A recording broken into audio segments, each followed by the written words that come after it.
which I'm calling the power of words. And I would like people to either type in the chat, but preferably put on their microphones and tell me 3 words that you would use to describe me as far as you can tell from your very first impressions of me on your screen. Just throw out 3 words or a word. If everyone can throw out a word, we'll have quite a few words.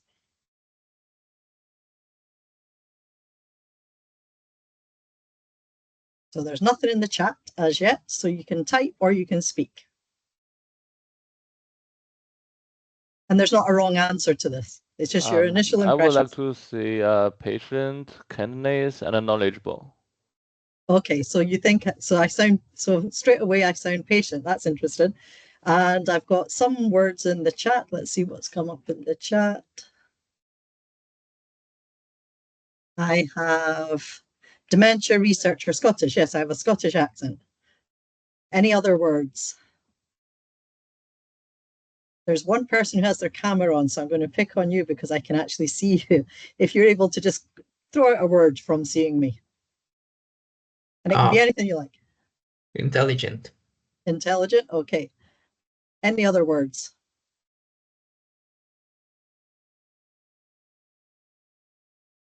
I can see some other people typing.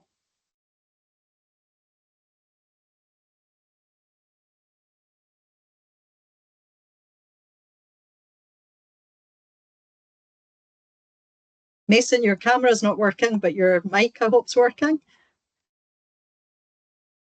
I'm picking on you too, Mason, because I've met you before online.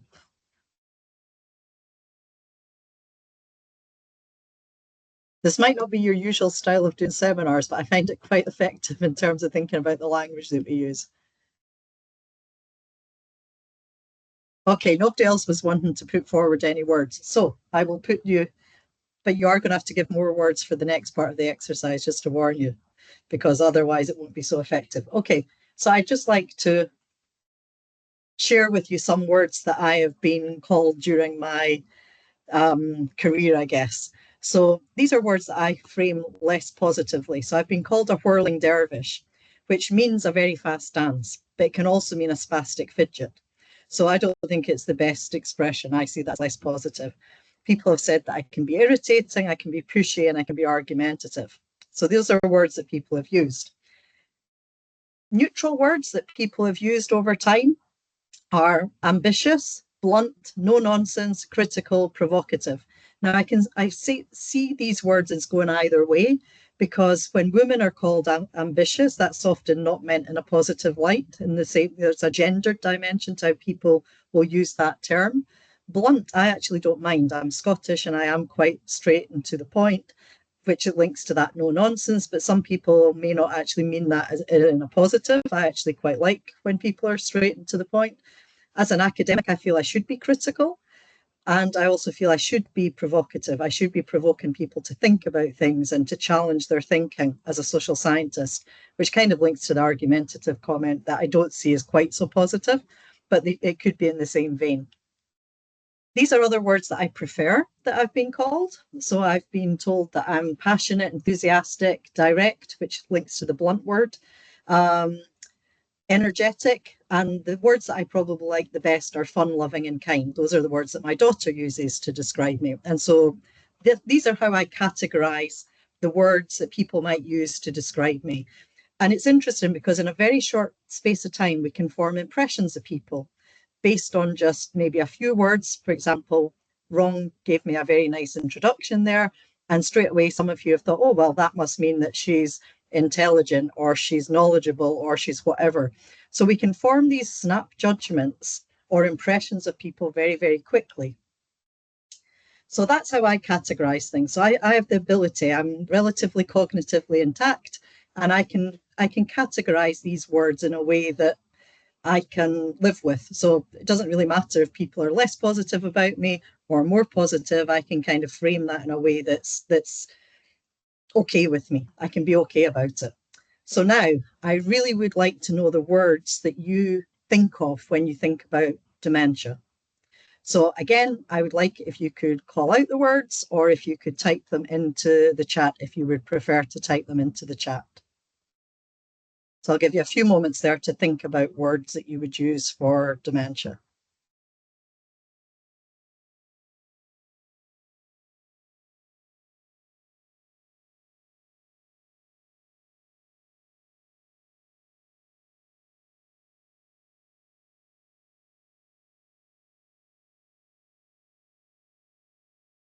Can you hear me? I can hear you, yes. Yeah.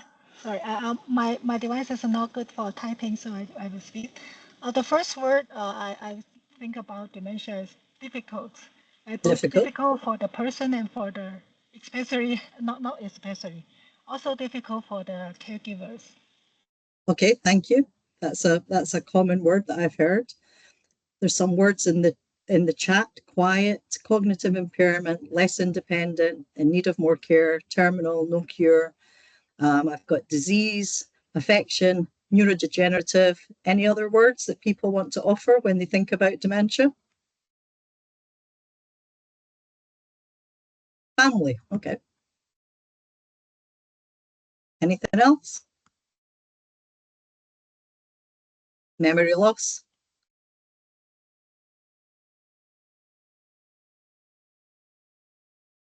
Chronic, okay.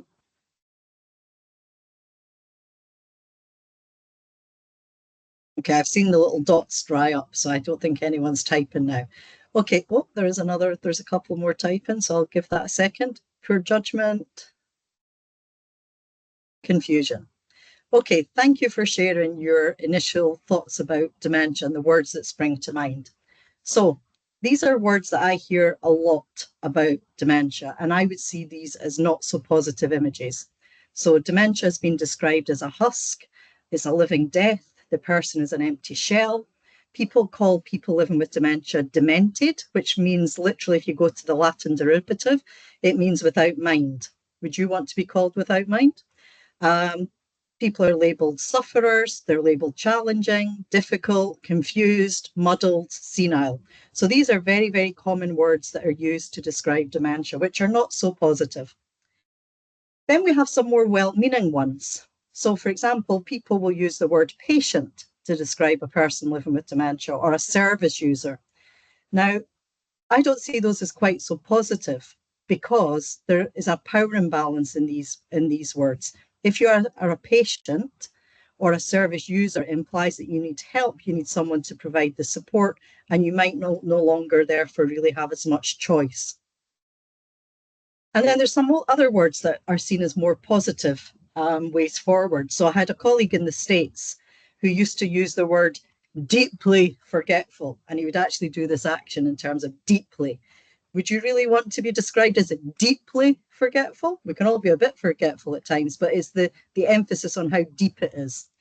But that in some ways is a more positive framing, because we're all forgetful. We can all forget things. I don't know, I'll share a very small thing.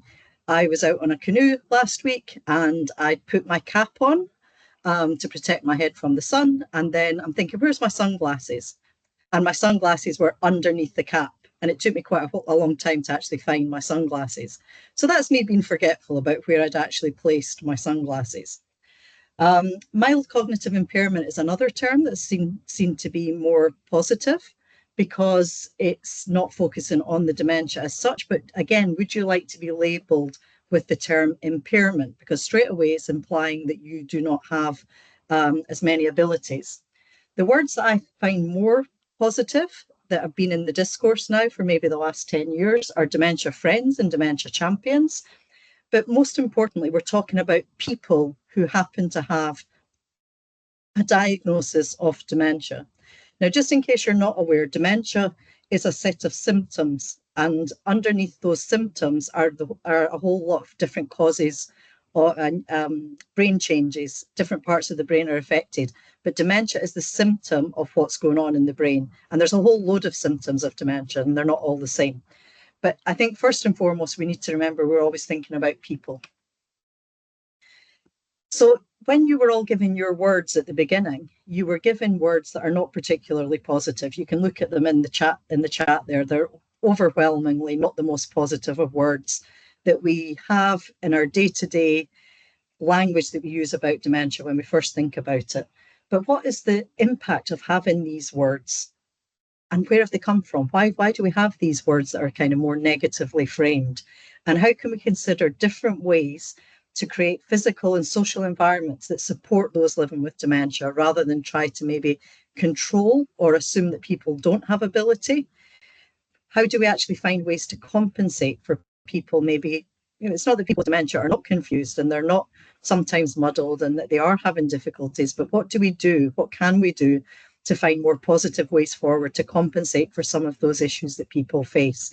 And part of the challenge is finding language that is more equal, is more inclusive, because I think if you just change the word that you use to describe someone with dementia, you're starting to think about that person as a person.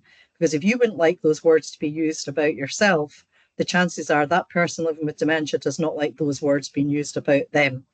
And if someone doesn't have as much cognitive ability, but if all you hear are negative words about the condition you've been diagnosed with, and that often happens, and people forget there's still a person who's got a whole life history and a whole set of skills and abilities, then that's going to be really quite demoralizing for people and could actually make their dementia worse. So the words we use really, really do matter for lots of different reasons. But I can categorize words that people use about me in different ways. The person living with dementia might not have the ability to actually categorize those words in ways that they can then think, okay, that person's been pretty negative about me. A lot of people living with dementia will internalize the stigma, and a lot of these words are kind of stigmatizing words. They internalize that, so it makes the whole experience of dementia even worse. So this is why I started with having this little bit of interactive discussions to really try and get you to think about the words that you use or the words that you hear about dementia, and just think, are they the most appropriate words to be using? How could we word things in ways? Doesn't mean to say that we're saying dementia isn't a very difficult condition to manage and to live with. People will have their struggles, but they are first and foremost still people. And just moving away from some of those negative labels could go a whole way to make a person living with dementia much more comfortable and feel included and valued and welcomed. Okay, so I'm going to give you a bit of an overview about the different worldviews and the impact of those on how we understand dementia, and that the impact that these different worldviews have on the policies and the care practices that shape the lived experience of those who are given that diagnosis. Okay, so it's not that any of these particular worldviews are right or wrong, but they lead to different outcomes for the person living with dementia. So when I'm saying different ways of understanding, sometimes the words that will be used might be different perspectives, different approaches, different ideologies, different philosophies, or different theories. And theory is quite a good word to use in this context, because the underlying theory of something, there's not a right or wrong theory that someone can have. We can have our theories on anything. And I think recognizing that there's multiple worldviews and different ways of looking at the world is a really useful framework to have in mind when you're thinking about dementia.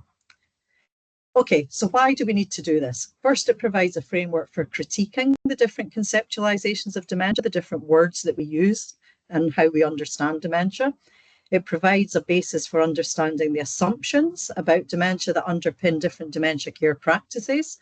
It provides us with a basis to understand the lived experiences of the person who's received the diagnosis and their family, because the impact of the diagnosis isn't just on the individual, but the wider family and their friends. And it also provides the basis for policy and practice developments that will help us improve things in the world of dementia care and for those who've got the diagnosis and their support networks. Okay, so when I'm thinking about what I'd like us to do today, I'd like us to question our own assumptions about dementia. So those words that you came up with at the beginning, if there's one thing that you can take away from today's talk, is to think, what alternative words might you be able to use than the words that you maybe first came up with? Can you also apply that critique when you hear other people talking about dementia and the language that they use and the kind of assumptions that are underpinning the words that people use? And how could you actually challenge and perhaps even move forward the goalposts of our understandings about dementia based on our previous experiences that are going to lead to better outcomes. So I guess for the people on this webinar, we're really thinking about how could you do things differently that would maybe place the person with dementia at the centre rather than perhaps the family caregiver, because often we think about the families, but we're still not really truly placing the person with dementia at the centre when we're starting to think about some of the solutions we might want to come up with to improve the lives of people with dementia. And that's not to say that by improving things for families, that the lives of people with dementia aren't also improved. But if we really want to get it right for people with dementia, what does that mean? And what would you have to do to be able to do that? Okay, so I'm going to take us on a little historical journey now about the position of people living with dementia. So back in the day, back in the 19th century, there were witch hunts. In North America, there was a lot of witch hunts. And those who were often labelled as witches were often older women who had cognitive challenges. And so the witches of days gone by were highly likely to be people who today we would have called people living with dementia. And these witches were harassed by the rest of society. They were isolated, they were ostracized, people were tarred and feathered, people had horrible objects thrown at them, and they were often thrown out of the places that they lived, the villages and towns that they lived, because they were seen as they were disrupting the social norm.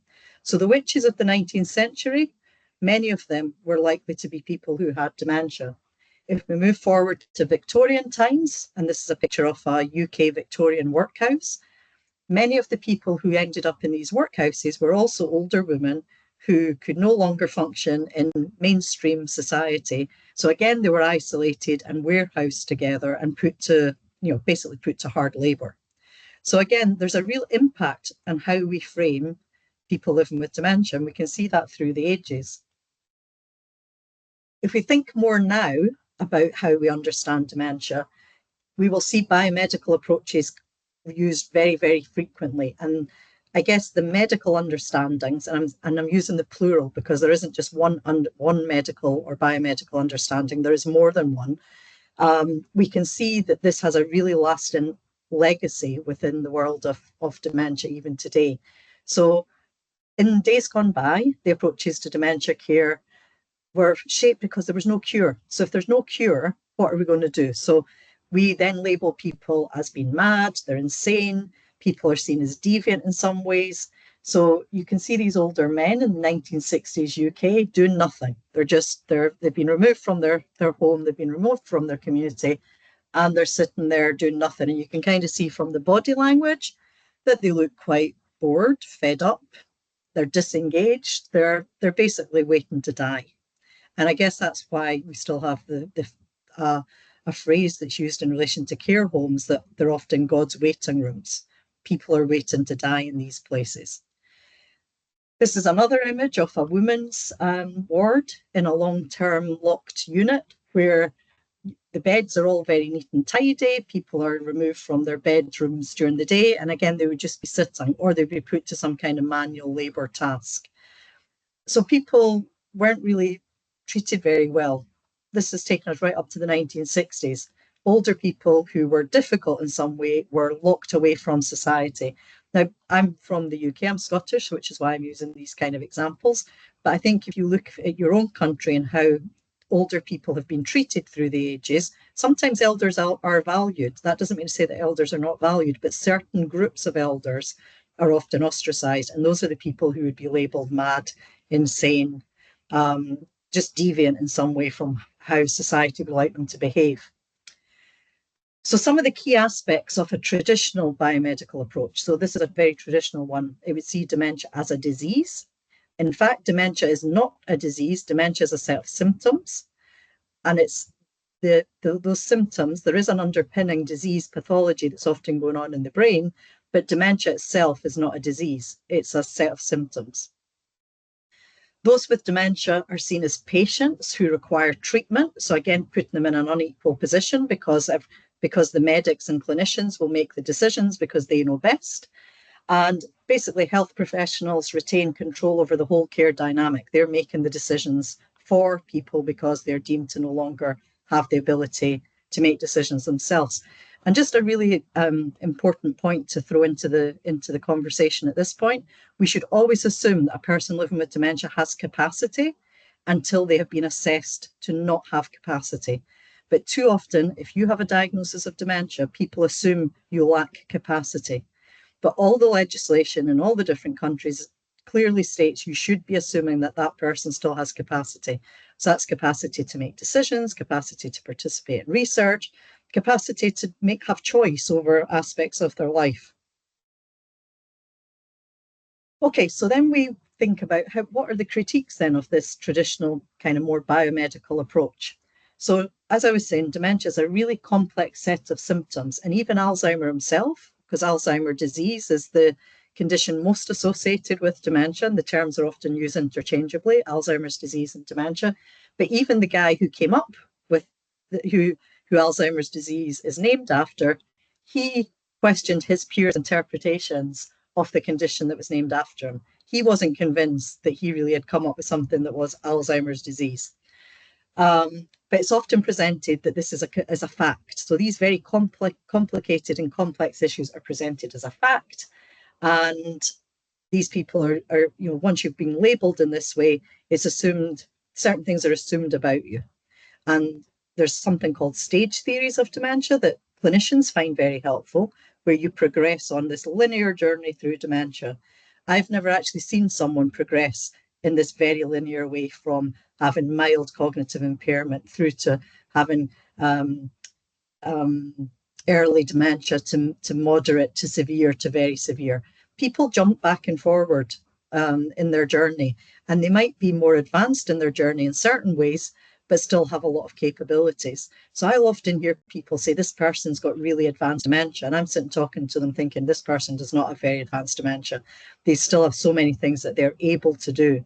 But people often focus on what they cannot do rather than what the abilities still are. Anyway, so this whole way of looking at the world means that the care practices, or often the lack of them, arise due to people with dementia being objectified and labelled as dementia cases. So, or dementia patients. So people, the personhood of the patient that's presenting in front of a clinician is just overlooked. And so we can just decide things and do things to people. So there are contributions of a biomedical approach now that we're in the 21st century.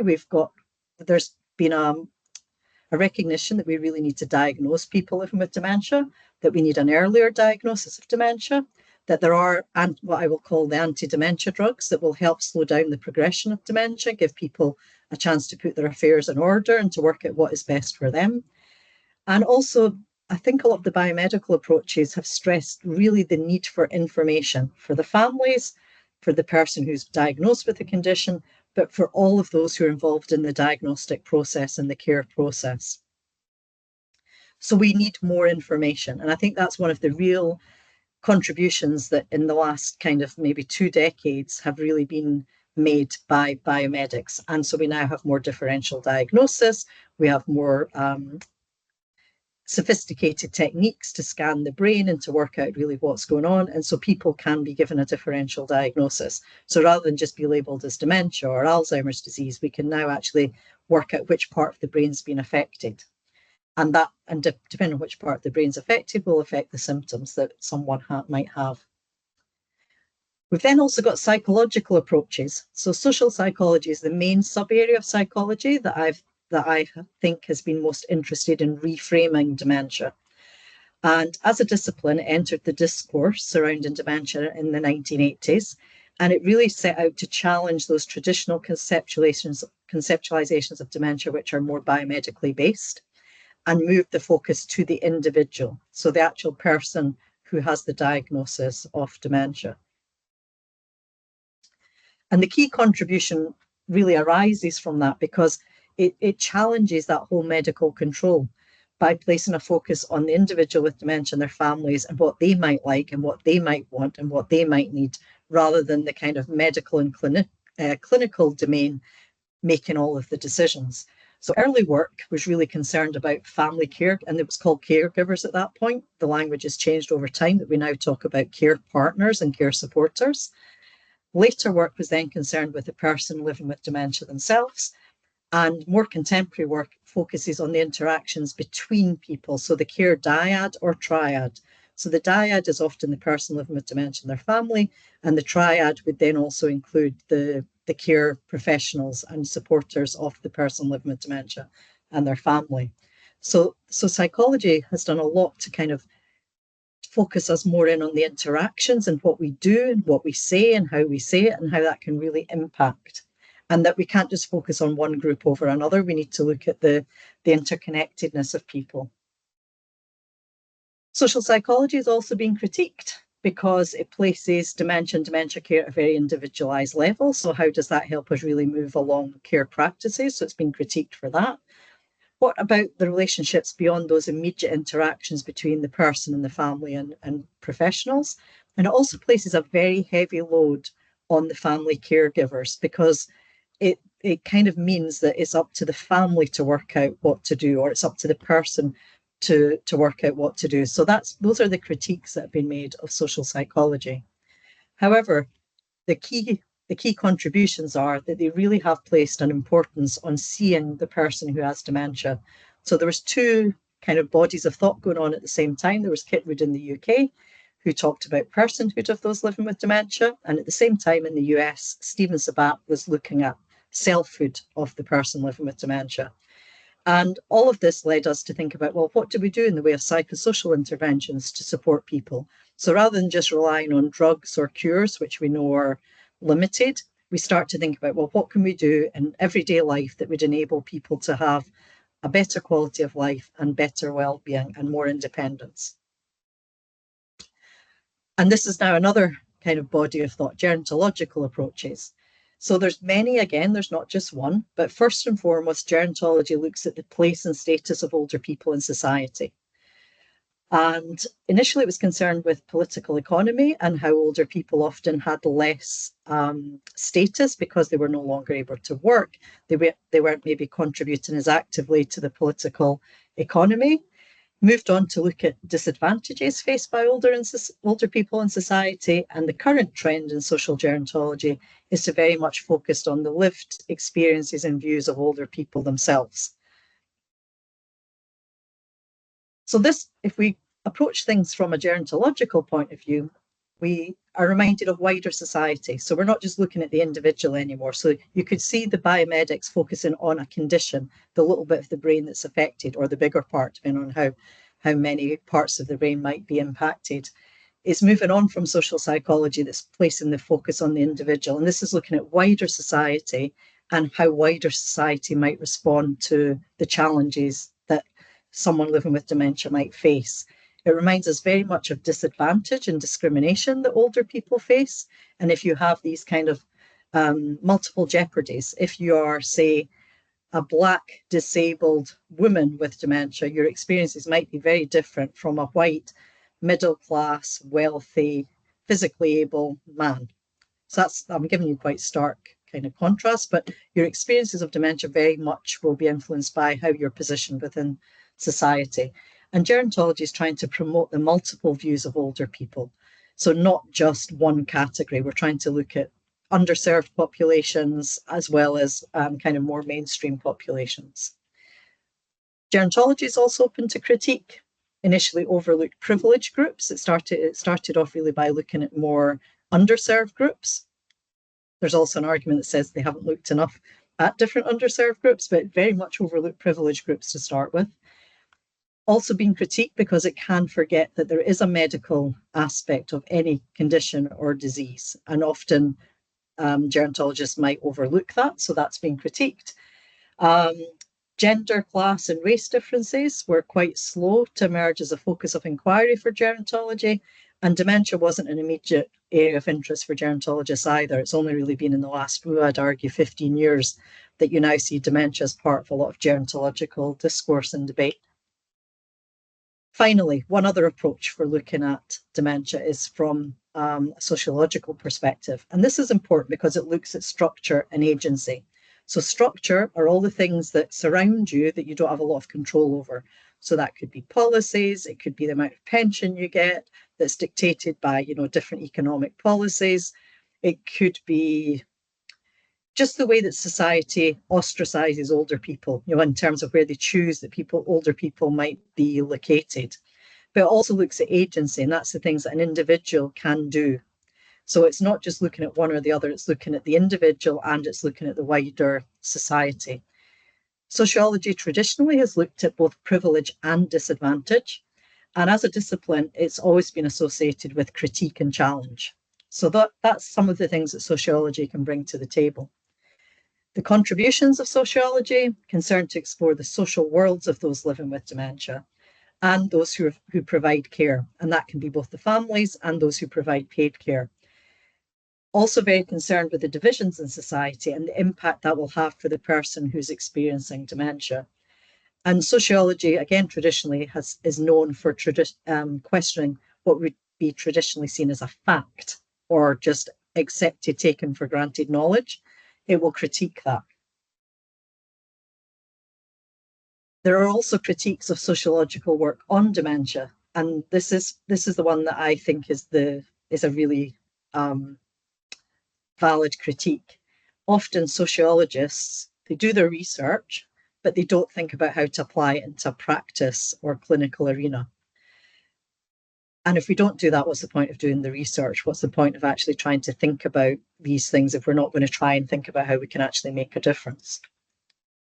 So what can we do with all these theories, approaches? So they all tell us different things. So different approaches will tell us different things, and different approaches will give us light, will throw light on things that another approach might not have enabled us to think about. They can help us understand more broadly social situations. And most importantly, I think it can help shape policy and practice through the recommendations that different ways of thinking lead us to coming up with the recommendations. So if you approach this purely from dementia from a clinical point of view, you would maybe come up with a whole set of recommendations around,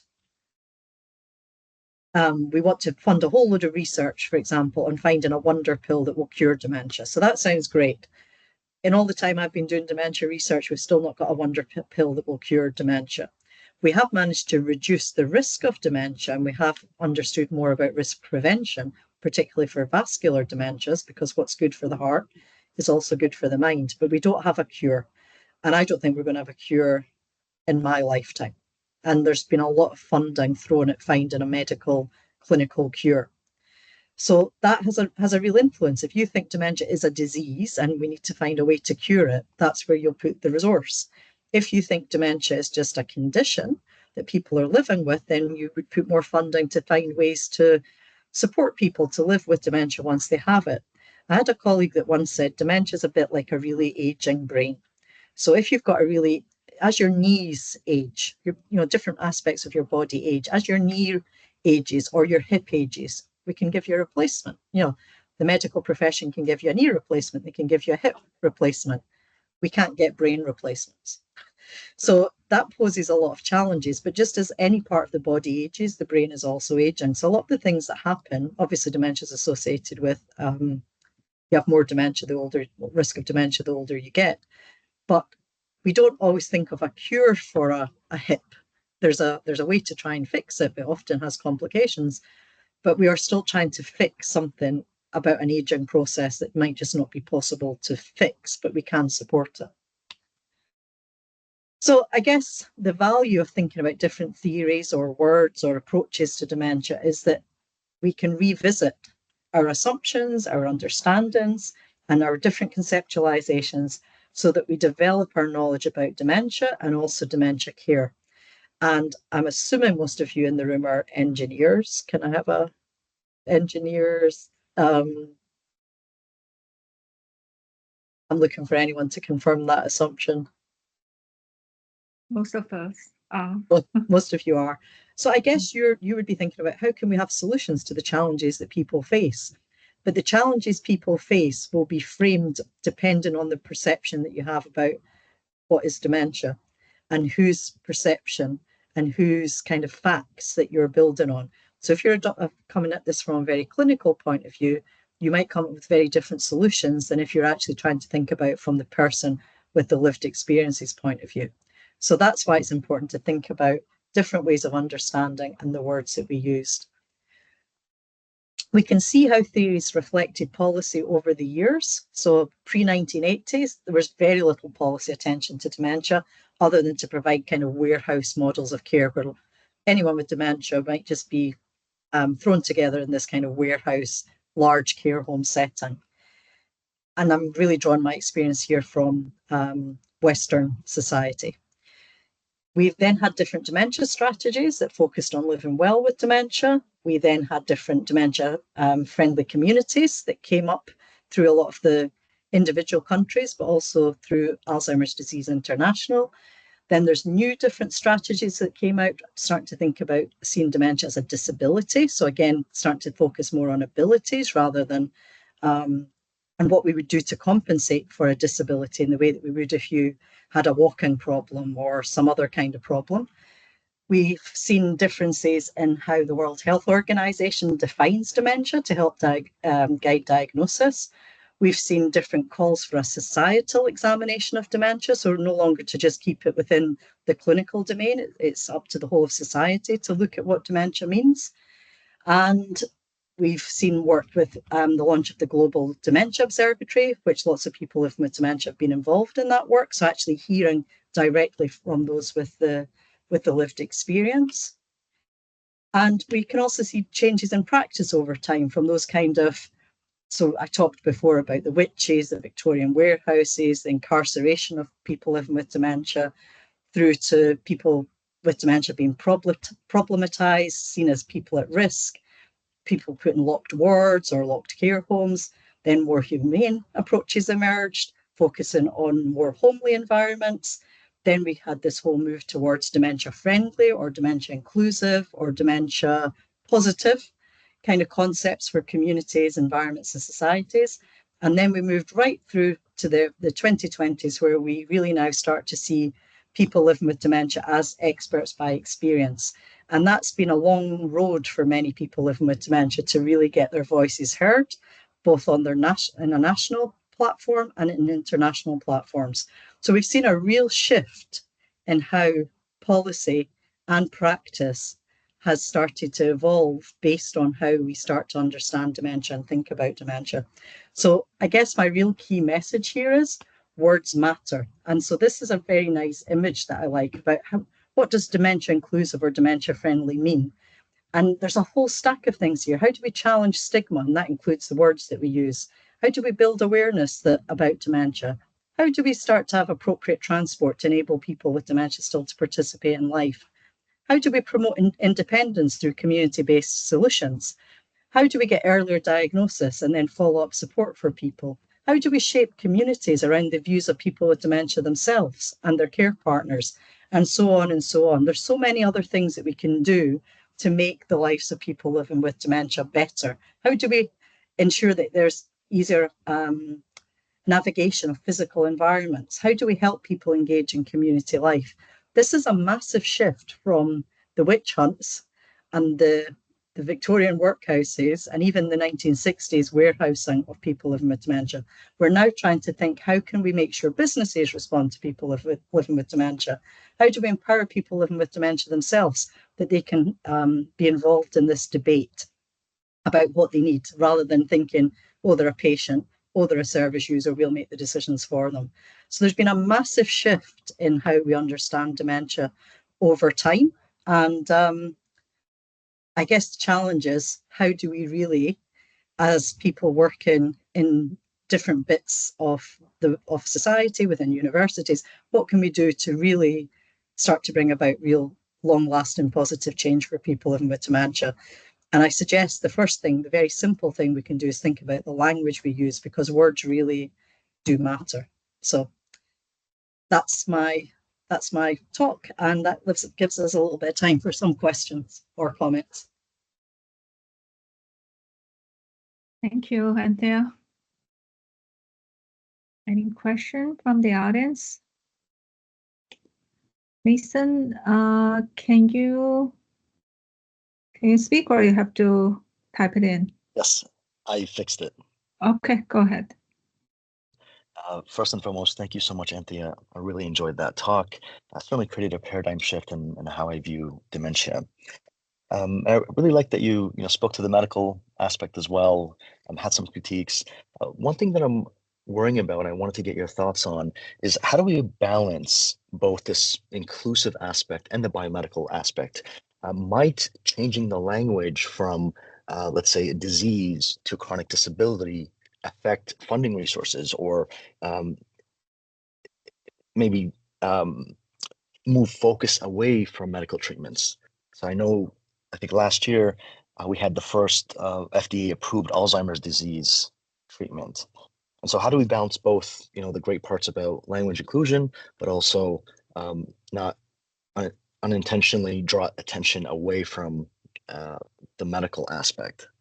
So that's a common question that's asked. And then I would like to just draw attention to other conditions and how when we moved away from the more medical views of those, it's not had any impact on the funding. If anything, it's actually opened the public's hearts and minds, and people then lobby, and then they also do more fundraising. So if you think about cancer, back in the day, cancer had a big C, and people didn't really want to talk about cancer, and it was seen as a really, a terrible thing, loads of stigma. People didn't want to talk about it, whereas now people talk about it. There's a lot more awareness of it. People are diagnosed earlier, they're screened earlier, and there's lots and lots of interventions that are developed to enable people living with cancer to live better lives. Equally, learning disabilities, or the disability movement, if we trace the historical origins of that, when people with disabilities were being labelled in very negative ways, they lobbied to have a more active voice. And in the end, they've actually got better services and better support. So if we look at other conditions, we can see that actually moving away from being purely clinical has actually done nothing but positive things for how society views these things, how people are included. So those kind of arguments have been used, but I don't think they're actually so valid, because we can see from the patterns of other conditions that when we move away from the purely clinical lens or the medical lens, it's actually got better outcomes for people. Nicely put. Thank you so much. Any other comments or questions?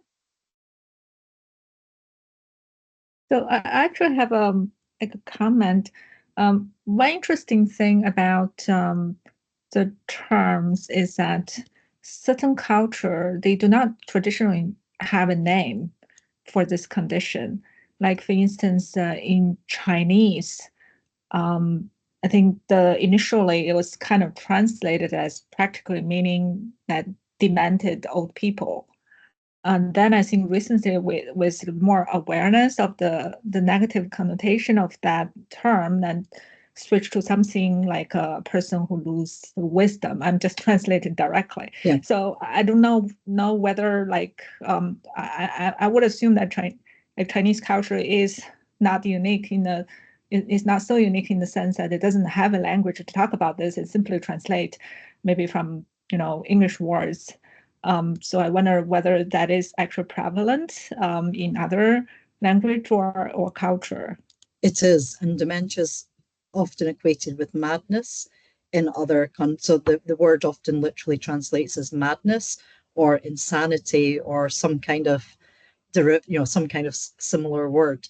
So that is common in other societies. So, for example, I had a PhD student who looked at the experiences of Bangladeshi communities of dementia, and the words, they didn't have the word dementia, and they equated dementia as having bad karma, in a sense, and not having good alignment with spirits and ancestors, and even so they'd be very late to present to the clinicians that they had issues and they needed help, because they tried to use traditional kind of non-Westernized medicine, which hadn't worked. And then the person with dementia can become more, they can progress.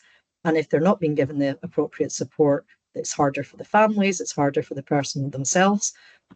So that is a real issue. And there's a large body of work about other countries and cultures where the word dementia is equating to very negative connotations. But that was also the case in Western society when dementia was used, basically witches were also people living with dementia. People had these kind of supernatural abilities that could do harm. So I think it's just a case of it's a slower process of maybe raising awareness of what dementia is within different societies and cultures, and even within Canada, with Indigenous communities. Again, it's not necessarily something that would be recognised, immediately, and people understand it differently, and different cultures also might perceive initially some of the, for example, people with dementia might be seeing things, and that could be seen as a vision, which is really positive, or it could be seen as delirium and delusions, which in a clinical term would not be seen positively. So I think there's a lot to learn from other cultures and how they understand dementia, and how they have also tried to adapt over time to ensure that people living with dementia are supported. Yeah, that's very interesting.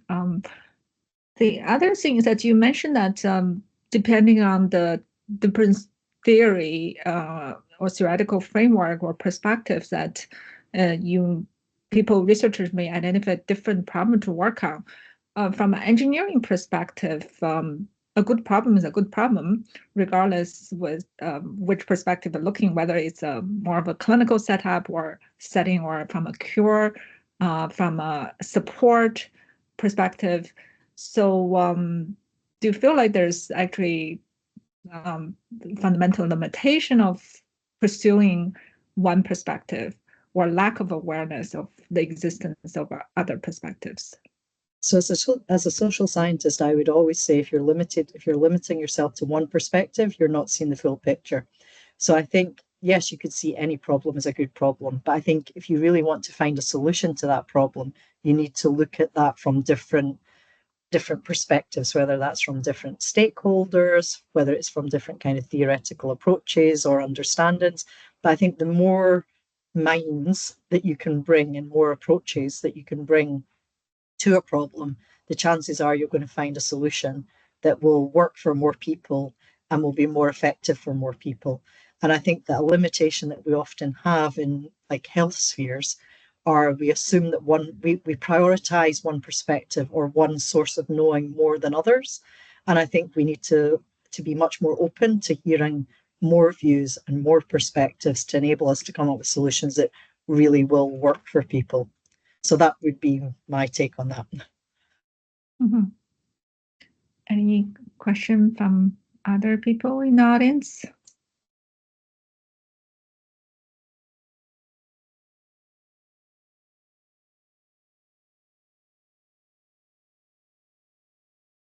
I don't want to dominate all the questions. In fact, there was a webinar last week given by Dr. Alan Power, who talked about the different framing.